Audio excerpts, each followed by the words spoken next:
बिस्मिल्लाहिर्रहमानिर्रहीम। अस्सलाम वालेकुम my dear students, simple harmonic motion chapter number 17 में लेक्चर नंबर 8 के साथ अंजुम मजीद ख्वाजा आपके सामने हाजिर खिदमत है।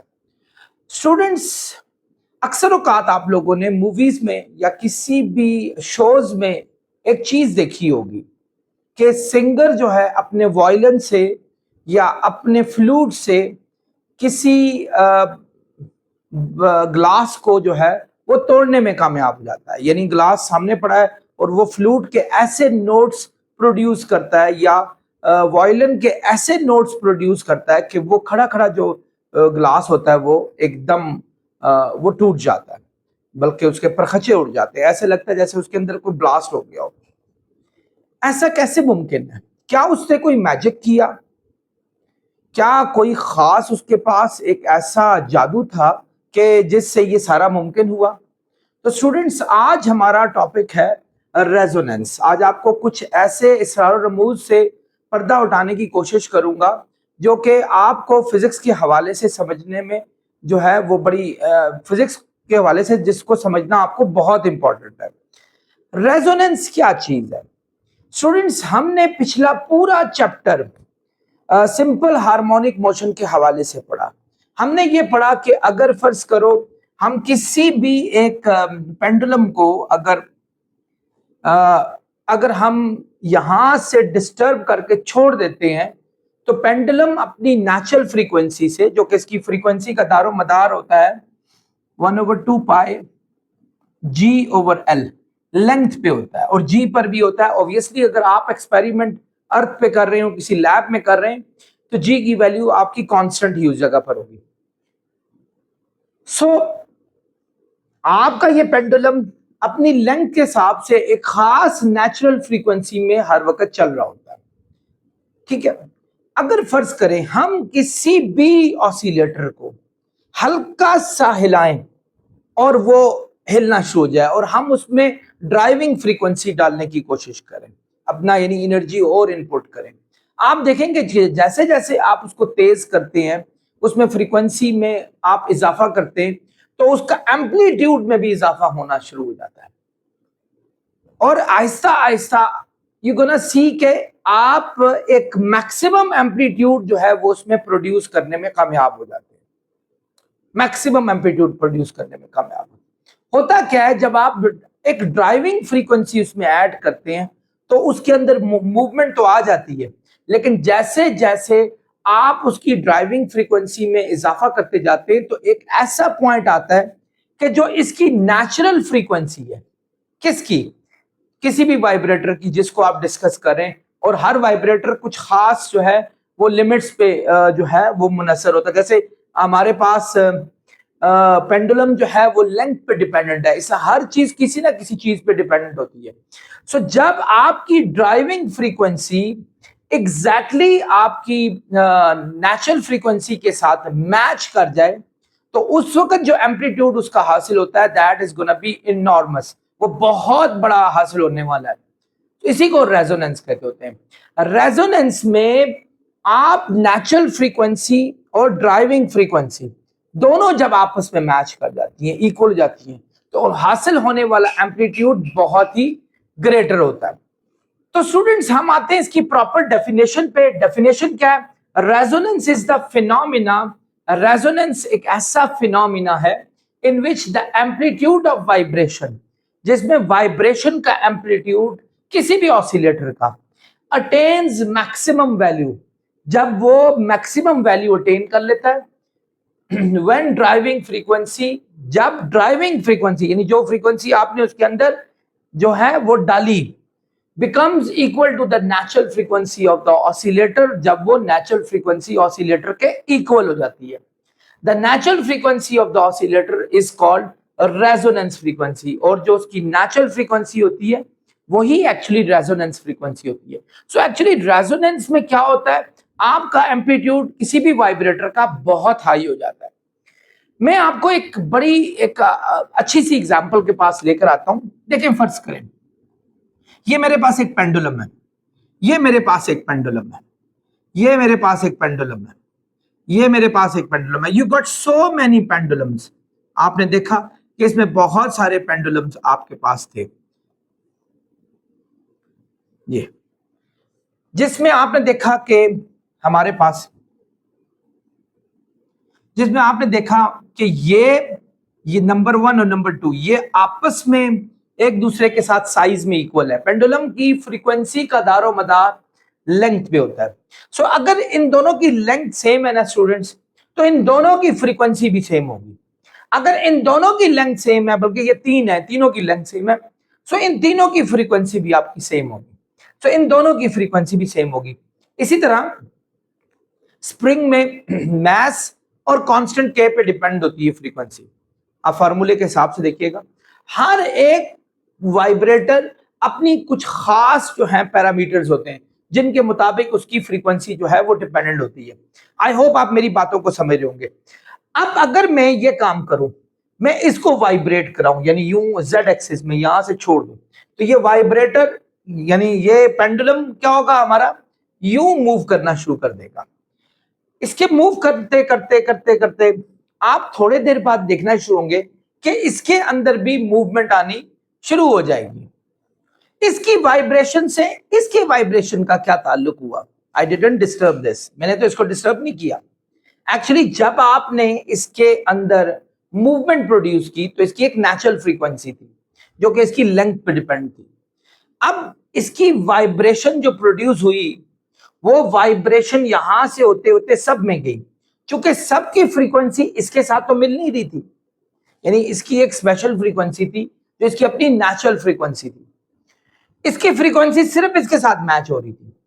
तो आपने देखा कि ये भी वाइब्रेट करना शुरू हो गया क्योंकि इसको अपनी नेचुरल फ्रीक्वेंसी मिलनी शुरू होगी। सो जैसे जैसे ये तेज तेज मूव करना शुरू होगा वैसे उसके अंदर भी मूवमेंट आएगी, लेकिन ये बाकी सब पेंडुलम जो है वो रेस्ट पर होंगे। नाउ स्टॉप देम, आप इसको रोकने की कोशिश करें। Do the same experiment with this pendulum and you gonna see that this will start vibrating and rest all will be at rest. बाकी सब क्या होंगे हमारे पास, रेस्ट पर होंगे, बिकॉज उनको उनकी नेचुरल फ्रीक्वेंसी नहीं मिली। इससे इसकी मूवमेंट से जो वाइब्रेशन प्रोड्यूस हुई वो यहां से होते हुए जब सब पे गई, बाकी उन्हें तो इनकार कर दिया ना भाई, this is out of the course paper, ये हमारा कोर्स से बाहर का पेपर है। इसने एक्सेप्ट किया ये मेरे कोर्स का, बिकॉज मेरी फ्रीक्वेंसी इससे मिलती जुलती है, तो फिर इसमें भी वाइब्रेशन प्रोड्यूस होना शुरू होगी। आप चेंज करें, आप फिर रेस्ट पे करें, इसको हिलाएं या इसको, तीनों में से किसी एक को हिलाएं, आप देखेंगे इन तीनों के अंदर जो है वो मूवमेंट पैदा होनी शुरू हो जाएगी। ये सारे का सारा स्टूडेंट्स एक ही रीजन की वजह से मुमकिन हुआ है, that is called resonance. Resonance में जब आपकी नेचुरल फ्रीक्वेंसी जब किसी ड्राइविंग फ्रीक्वेंसी के इक्वल हो जाती है तो जो एम्पलीट्यूड होता है वो हमारे पास हाई होना शुरू हो जाता है। Students, effect of damping on resonance, resonance पे डैम्पिंग का क्या इफेक्ट होता है? डैम्पिंग क्या चीज है, ये मैंने अपने पिछले लेक्चर में बड़े तफसील से बताया था। मैंने कहा ऐसा फैक्टर जो किसी भी ऑसिलेशन को रिड्यूस कर दे डैम्पिंग कहलाता है। आपने अक्सर कहा देखा होगा कि पेंडुलम अगर आप उसे हिला के छोड़ दो तो pendulum starts vibrating, but it will not vibrate every time, it will stop at some time. किसी भी टाइम पर वो जाकर रुक भी जाता है। उसके रुकने की क्या रीजन है? उसके रुकने की रीजन ये है कि उसके इर्द गिर्द बहुत सारे ऐसे फैक्टर हैं, जैसे वो हवा में या हमारे फ्लूइड में ये क्या कर रहा है, वाइब्रेट कर रहा है, और फ्लूइड के साथ वो रगड़ खाकर फ्रिक्शन खा के अपनी एनर्जी को उसमें डिसिपेट कर देता है, और नतीजा आहिस्ता आहिस्ता इसकी ऑसिलेशन रिड्यूस जाती है। सो अगर उसी पेंडुलम का, क्योंकि एक तो याद रखें कि हवा की तो वैसी इतनी डेंसिटी नहीं है 1.29 kg पर मीटर क्यूब, लेकिन अगर उसी पेंडुलम को हम वाटर में या किसी ऐसे विस्कस मीडियम में या डेंसर मीडियम में डाल दें तो आप देखेंगे कि डैम्पिंग जो है और ज्यादा तेज हो जाएगी हमारे पास।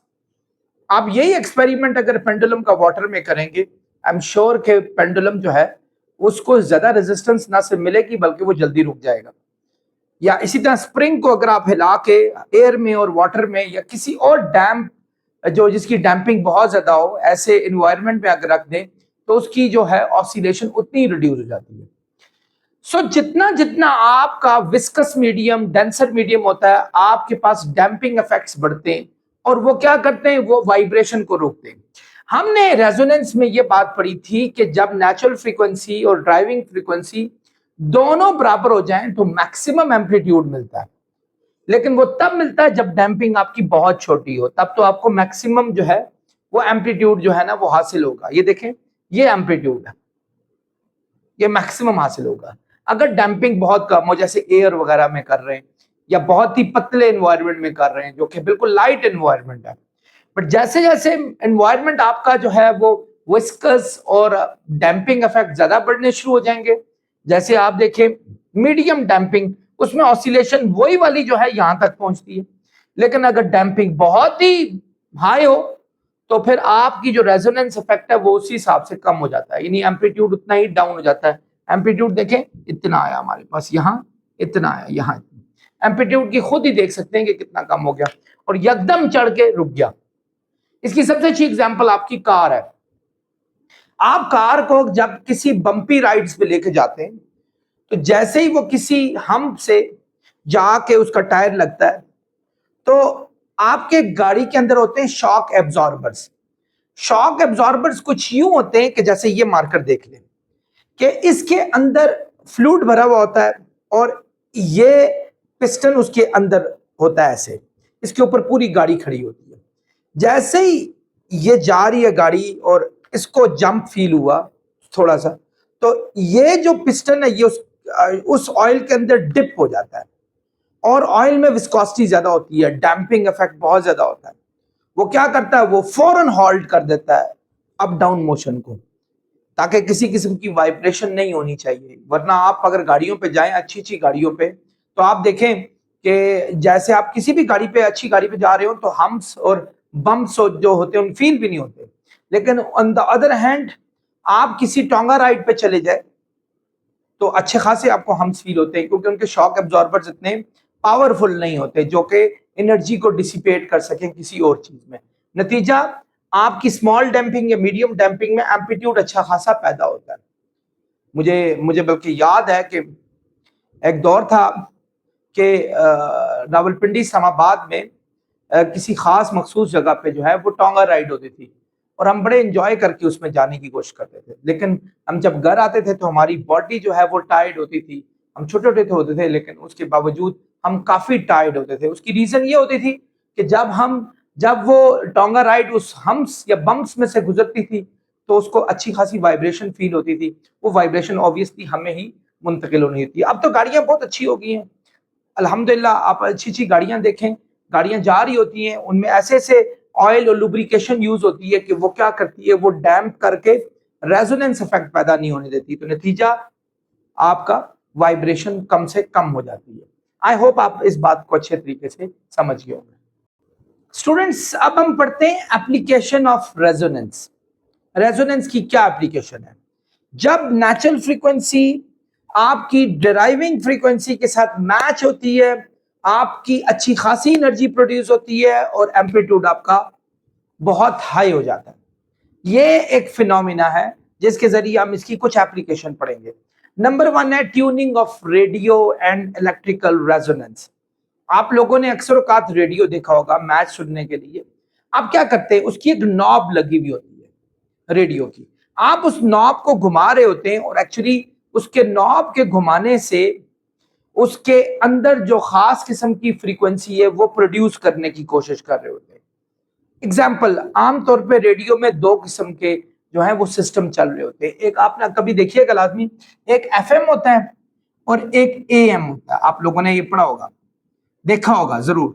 एक एफएम स्टेशन होते हैं, एक एएम स्टेशन होते हैं। एफएम वैसे कहा जाता है फ्रीक्वेंसी मॉड्यूलेशन को, एएम कहते हैं एम्पलीट्यूड मॉड्यूलेशन को। ये दो किस्म के स्टेशन आपके मौजूद होते हैं। आपके लोकल ज्यादातर एफएम होते हैं। एएम जो होते हैं वो दूर दराज, जैसे अगर फर्ज करें लाहौर का एक चैनल एएम पे चल रहा है, वो पूरे पाकिस्तान को भी हो सकता है कि वो आपको वो चला रहा हो, लेकिन एफएम के लोकल होते हैं आमतौर पे। एग्जाम्पल, एफएम 100 आप सुनना चाह रहे हैं, आप चाहते हैं कि एफएम 100 पे जो बातें हो रही हैं, क्रिकेट मैच हो रहा है, हम उसको लाइव सुने। अब क्या होगा, आप नॉब को घुमाएंगे, नॉब के बीच में एक जो है ना, एक इस किस्म की एक वायर होती है जो चल रही होती है, और यहां एक स्केल बना हुआ होता है, स्केल। वो स्केल आपको बता रहा होता है कि आप कितनी फ्रीक्वेंसी को बढ़ा रहे हैं। लेट्स से एफएम ऊपर है और एएम नीचे है। आपने ऊपर वाला, ये बटन यूं होता है यहां छोटा सा, आपने ये वाला बटन प्रेस किया एफएम वाला, और यूं ये हमारा वायर चल रही है और यहाँ नॉब है उसके घुमाने से चल रही है। यहां एफएम 100 है। आप जैसे ही इसको आगे लेके जाएंगे। अब मेरी एक बात याद रखें, वो जो रेडियो डिवाइस थी आपकी, वो खुद किस पे चल रही थी? वो रेडियो डिवाइस भी आपकी, जो उसका एंटीना था, उसमें सारे के सारे रेडियो सिग्नल्स आ रहे थे डिफरेंट स्टेशंस के, और वो भी एक खास फ्रीक्वेंसी पे आ रहे थे, हर एक खास फ्रीक्वेंसी पे आ रहे थे, या सैटेलाइट के सिग्नल्स आ रहे थे। लेट्स से 100 के भी आ रहे थे, 101 के भी आ रहे थे, 102 के भी आ रहे थे, यानी बहुत सारे चैनल्स के आ रहे थे, लेकिन आपने सुनना 100 है। आप क्या कर रहे हैं, आप नॉब को घुमा रहे हैं, आपकी नॉब ये वायर चलते चलते चलते बीच में और भी आपको आवाजें आनी शुरू होती हैं। लेट्स से आप 90 के करीब से गुजरे तो एकदम आवाज आई, आप सुन रहे हैं FM 90। आप कहेंगे नहीं भाई ये मैंने नहीं सुनना, हमने तो 100 पे जाना है। तो आप इसको मूव करा के इस जगह पर लेकर आ जाते हैं, ये लें भाई। जैसे ये इस जगह पर पहुंचता है, एकदम आगे से आवाज आती है। इस वक्त पाकिस्तान और इंडिया का मैच जारी है और पाकिस्तान का स्कोर है 26 पे, कोई आउट नहीं। आप कहते हैं this is what I wanted to hear, यही तो मुझे सुनना था। ऐसा क्या हुआ कि इस जगह पर आपका क्रिकेट मैच अगर 100 पे लगा हुआ है, तो आपकी इस नॉब के घुमाने से ये वायर जब 100 पे पहुंची तो आपको क्यों क्यों ऐसा सुनाई दिया? एक्चुअली जो सिग्नल्स आपको ऊपर सैटेलाइट से या रेडियो सिग्नल्स डिफरेंट स्टेशन से आपको मौसूल हो रहे थे, वो डिफरेंट फ्रीक्वेंसी के थे, लेकिन आपने अंदर की जो फ्रीक्वेंसी थी उसकी फ्रीक्वेंसी को, जो बाहर वाली फ्रीक्वेंसी है उसके साथ मैच करवाना था। आप जब नॉब को घुमाते हैं आप भी फ्रीक्वेंसी को चेंज कर रहे होते हैं इस इलेक्ट्रिकल अप्लायंस की। सो जब आप इसकी फ्रीक्वेंसी FM 100 की फ्रीक्वेंसी के इक्वल लेके जाते हैं, तो 100 के ऊपर से आती है तो ये एनर्जी एम्पलीट्यूड बढ़ जाता है आपके पास, और आपको फिर FM 100 जो है वो रिसीव होना शुरू हो जाता है। और उस वक्त आप जो है, आप इस जगह पर रखें और हल्का फुल्का घुमाएं। मेरी गाड़ी है, मेरी गाड़ी में तो डिजिटल सिस्टम लगा हुआ है। आपने देखा होगा होंडा सिविक में वैसे ही डिजिटल सिस्टम लगे होते हैं, तो अगर उसमें कोई चीज सुननी हो तो उसमें तो हम चलें डिजिटल सिस्टम से जो है ना वो सब चीजों को पंच इन करते हैं। लेकिन ये जो एनालॉग सिस्टम है इसमें भी इसी तरह, आप इसको हल्का फुल्का दाएं बाएं करें, आपको आवाज जाती आती दिखाई देगी। इसका मतलब हुआ कि जब आप 100 से आके स्लिप होते हैं तो एक्चुअली रेजोनेंस फ्रीक्वेंसी जो है वो लूज हो रही होती है, क्योंकि आपकी ड्राइविंग फ्रीक्वेंसी बढ़ जाती है या कम हो जाती है, लेकिन जो उसकी स्टेबल फ्रीक्वेंसी जो उसकी तरफ से आई हुई है वो डिफरेंट थी। So students, this is why you can hear all these things. आप इसी तरह, आप लोगों को शायद केबल का अंदाजा नहीं है। केबल जो आपके घरों में आ रही होती है, आजकल तो वैसे टेलीफोन का दौर चल रहा है कि टेलीफोन में ही आपको ऑप्टिकल फाइबर के जरिए सारी जो है ट्रांसमिशन आ रही होती है। लेकिन आज से अगर 5-6 साल पहले चले जाएं, मुझे नहीं पता क्योंकि मैं इस्लामाबाद में रहता हूँ, तो इस्लामाबाद में आजकल केबल का दौर थोड़ा सा कम हुआ है, मैंने नहीं इर्द गिर्द कहीं देखा, हो सकता हो। तो वहां टेलीफोन वायर होती है जिसमें ऑप्टिकल फाइबर के जरिए ही सब कुछ आ रहा होता है। लेकिन आप जरा एक चीज देखें, आज से 5-6 साल पहले चले जाएंगे, हो सकता है आजकल आपके पास भी केबल वायर्स हो, तो उसमें क्या होता है, केबल जो होती है आपकी वो पीछे से एक डिश एंटेना होता है। डिश एंटेना की ऊपर से एक इस तरह की जो है वो अम्ब्रेला सी होती है, वो डिफरेंट जो है आपके जो सैटेलाइट्स होती हैं उनसे सिग्नल्स को कैच कर रही होती हैं, और वो सिग्नल्स को कैच करके सीधा आपके घरों में भेज देती है। जो उसने मखसूस सिग्नल्स होते हैं वो भेजने होते हैं। लेट्स से उसने जियो चैनल भेजना है, उसने ARY चैनल भेजना है, उसने हम टीवी का चैनल भेजना है, उसने PTV का चैनल भेजना है। इस तरह करते करते वो 20-25 फ्रीक्वेंसियां वो आपके घरों में भेज देता है। अब आप अपने टीवी को ट्यून करते हैं उसके हिसाब से, आप एक बटन प्रेस करें, जैसे ही बटन प्रेस करेंगे एक्चुअली आप क्या कर रहे हैं, आप उसकी ड्राइविंग फ्रीक्वेंसी, अगर आप PTV सुन रहे हैं, आप ड्राइविंग फ्रीक्वेंसी PTV की ला रहे हैं, तो वो PTV की ड्राइविंग फ्रीक्वेंसी जो उधर से आई हुई फ्रीक्वेंसी जब उससे मैच करेगी, एकदम सामने PTV आपका ऑन हो जाएगा। इसी तरह सारी अप्लायंसेस जो है वो रेजोनेंस इफेक्ट पे ही हमारे पास चलती हैं। नंबर 2 पे आप देखें मैग्नेटिक रेजोनेंस इमेजिंग, MRI। आमतौर पे मेडिकल फील्ड में ये एक बहुत ही आम हो चुका है। इसके जरिए आप बड़े पेचीदा यानी कॉम्प्लेक्स किस्म के डायग्नोसिस हैं वो करने में कामयाब हो जाते हैं। यानी आप ये समझ लें कि एटॉमिक लेवल के डायग्नोसिस आप कर सकते हैं और आप reason of that particular disease ढूंढने में कामयाब हो जाते हैं। This is MRI। आजकल तो बड़ा हिट है कि अगर दिमाग में, ब्रेन में कोई मैलिग्नेंट पार्ट है जो कि किसी से डिस्कवर नहीं हो रहा, MRI इजीली ढूंढ लेती है और फर्दर फिर बाद में बायोप्सी या डिफरेंट फिनोमिना के लिए लेके जाते हैं। इसमें क्या होता है, इसमें जो हाइड्रोजन के एटम्स होते हैं उनकी एक नेचुरल फ्रीक्वेंसी होती है, उनको ऑसिलेट करवाया जाता है रेडियो फ्रीक्वेंसी डाल के। वो जब दोनों फ्रीक्वेंसी मैच कर जाती है, नियरली 100 मेगाहर्ट्ज की होती है, जब मैच कर जाती है तो वो हाइड्रोजन इतनी बड़े एम्पलीट्यूड को अपने अंदर एब्जॉर्ब कर लेता है। जब एनर्जी उसके अंदर एब्जॉर्ब हो जाती है तो वो फिर उन एटॉमिक लेवल पे ना वो उसको मैग्नीफाई करके, बल्कि उसको कंप्यूटराइज मेथड से जो है ना वो टीवी पे ना सिर्फ देखा जाता है बल्कि इजीली जज किया जाता है। अच्छा ये इशू था भाई, ये पार्ट है, फिर वो उसके मुताबिक जो है नेक्स्ट डॉक्टर प्रेस्क्राइब करते हैं कि नेक्स्ट उसको क्या करना है। आई होप आप समझ होंगे। ये भी this is another very famous application of resonance.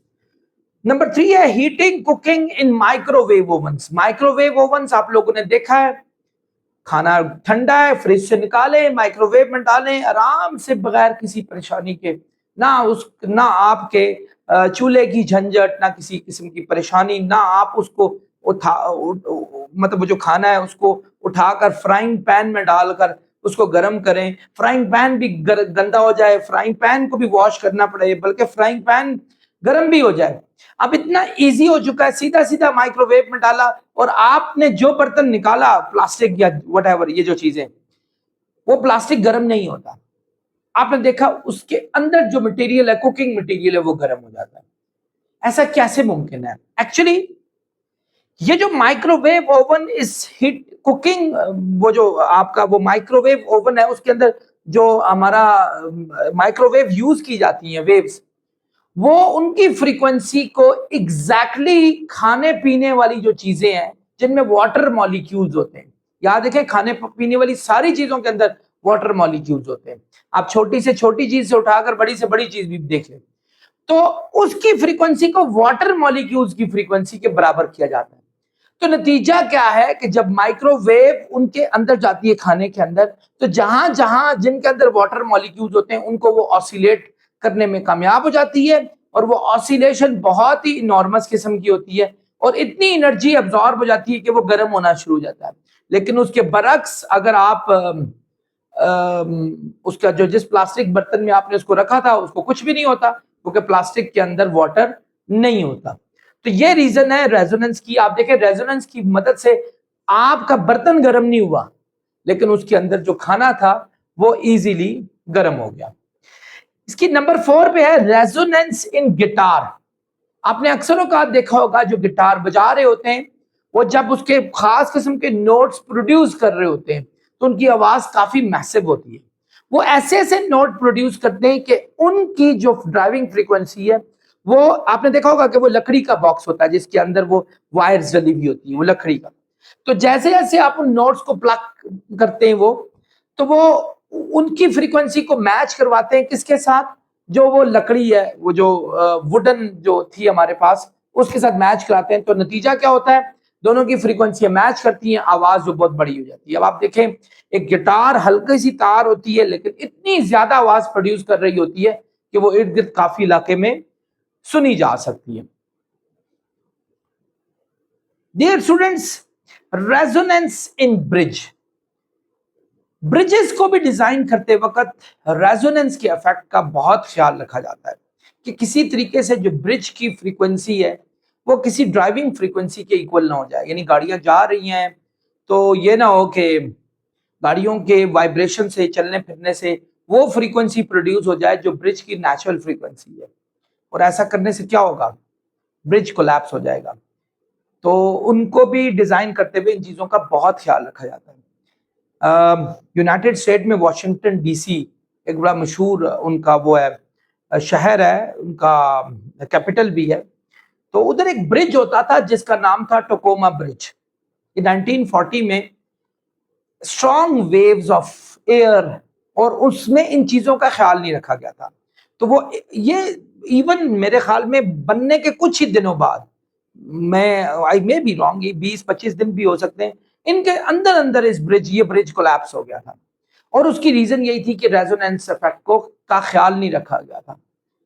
वो वैसे भी दो बड़े शहरों को, यानी वॉशिंगटन डीसी के दो बड़े टाउन्स हैं, एक गिग हार्बर है और एक आई गेस गिग हार्बर, और ये टकोमा खुद, ये दोनों टाउन्स को मिलाता भी है। तो हुआ क्या था कि इसी तरह स्ट्रॉन्ग वेव्स आई तो वो ऐसी बिल्डअप हो गई कि उन वेव्स की जो ड्राइविंग फ्रीक्वेंसी थी वो ब्रिज की नेचुरल फ्रीक्वेंसी से मैच कर गई, and it collapse in no time. वो कोलैप्स हो गया और बाद में उनको दोबारा वो ब्रिज बनाना पड़ा। रेजोनेंस इन एयरप्लेन विंग्स, हवाई जहाज के विंग्स जो होते हैं उनको बनाने में भी बहुत ख्याल रखा जाता है कि ये ना हो कि विंग की फ्रीक्वेंसी जो बाहर विंड होती है, ऑब्वियसली जहाज को एक बहुत स्ट्रांग विंड में रहना पड़ता है ज्यादा से ज्यादा टाइम। तो अगर स्ट्रांग विंड की फ्रीक्वेंसी ऐसे बिल्डअप हो जाए कि वो जो विंग की फ्रीक्वेंसी है उसके मुताबिक, तो ये विंग को उखाड़ के बाहर फेंक देगा। नतीजा क्या? It's all over. और सबसे बड़ी बात बताऊं, आपके पेट्रोल जो जो फ्यूल होता है इसका एयरप्लेन का, वो सारे का सारा इसी में होता है। तो अगर ये फ्यूल नहीं होगा तो उसके बाद एवरीथिंग विल बी रूइंड, सब चीज खत्म हो जाएगी। वैसे भी विंग जो है ना, उसके निकलने से ही ऐसा जो बैलेंस ऐसा खराब हो जाएगा कि आपका एयरप्लेन कभी भी हवा में जो है वो कायम नहीं रहना, और नतीजा एक बहुत बड़ी डिस्ट्रक्शन जो है वो मुंह चढ़ाते हुए देख रही होगी।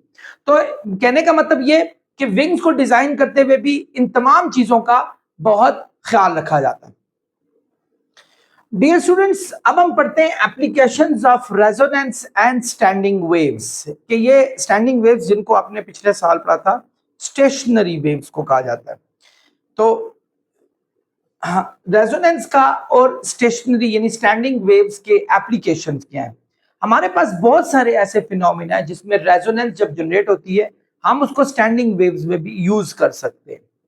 जैसे देखें, आपके सामने एक एग्जांपल है रूबन्स ट्यूब्स। देख रहा था मैं, शायद नाम लिखना भूल गया। ये हमारे पास एक ट्यूब होती है जिसको स्टैंडिंग वेव फ्लेम ट्यूब भी कहा जाता है। ये जरा गौर से देखें, ये एक हमारे पास मेटल का बना हुआ एक ट्यूब है जिसके अंदर छोटे छोटे से होल्स होते हैं, यहाँ छोटे छोटे से होल्स होते हैं, परफोरेटेड होल्स। और होता यूं, इसका एक साइड पे आपका गैस होती है, आमतौर पे ये प्रोपेन गैस होती है। ये गैस इसमें डाली जाती है, और एक साइड पे एक फ्रीक्वेंसी जनरेटर होता है जो साउंड वेव्स प्रोड्यूस करता है, डिफरेंट नोट्स की प्रोड्यूस करता है। वो डिफरेंट नोट्स की साउंड वेव जब जाती है यहाँ लाउड स्पीकर पे, उसको एम्पलीफाई करके वो इसको यहां भेजता है।